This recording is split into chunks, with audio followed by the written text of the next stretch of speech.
O Bosque da Prosperidade é um projeto, uma ação que contempla dois aspectos fundamentais para a qualidade de vida do cidadão cachoeirense. O bosque, o grupamento de árvores propriamente dito, que implica na fixação de carbono, na liberação de oxigênio e, consequentemente, a melhora na qualidade do ar que nós respiramos, e prosperidade, que é uma alusão à condição constante de progresso e de desenvolvimento. Precisamos levar em conta que esse projeto ele contempla três aspectos.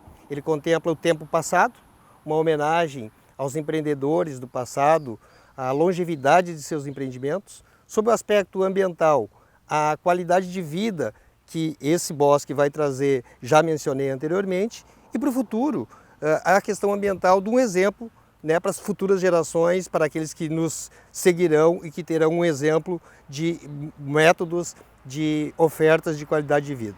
Portanto, em nome da Prefeitura Municipal de Cachoeira do Sul, agradeço à Divinute, à Sicredi e ao CDL por mais essa importante parceria, por mais essa importante iniciativa com o Poder Público Municipal cachoeirense.